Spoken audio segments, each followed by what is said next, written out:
So what surprised me the most this semester in EdTech was how many apps and resources there are out there that help integrate technology into the classroom and make it more engaging and fun for the students. There are so many different apps that I learned about that I would love to integrate into my classroom someday. Before starting this class, I would tell people that I was bad with technology, but after creating my own Weebly website and earning the badges on Apple Teacher, I feel more confident in explaining these resources to my students.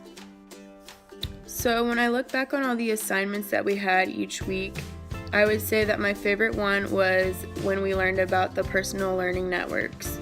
I remember I followed 2 different teachers on Twitter. One of them was called the Cool Cat Teacher.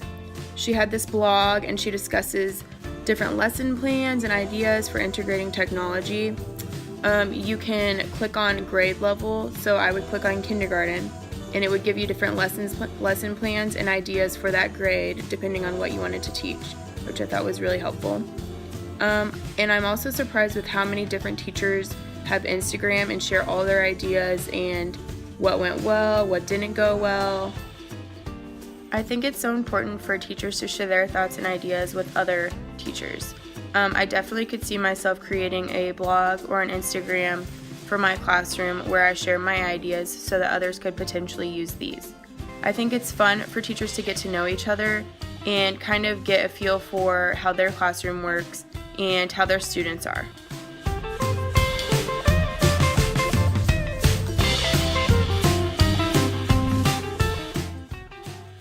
Moving on to question 2, there are several different resources that I liked this semester, but the one that stood out to me the most was the Adobe Spark page.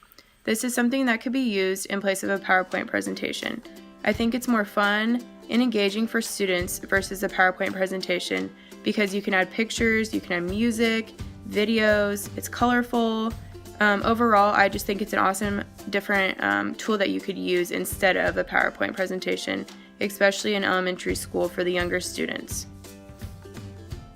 The Note Card Confessions was also another tool that I really liked this semester. If I used this in a social studies lesson, I would assign each group or each individual a person that they're learning about in the history lesson, and then they would research that person and make a note card confession for them, and then we could come together and each person could share it with the whole class.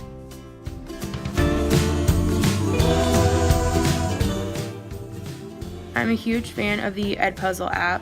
I think it's definitely an easy way to assess your students. This could be used in your classroom or it could also be used at home. You can ask several different questions to see what they understand about that topic or that content matter during that time. And it's also fun because they can look at videos during this and instead of just being something on paper.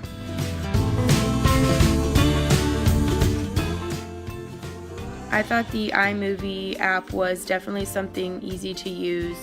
You could use this in your classroom in several different ways. I think I would use this, depending on the subject.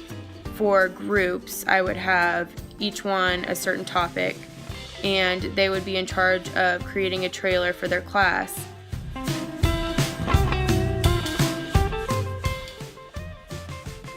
The last app that I will discuss is the Piktochart.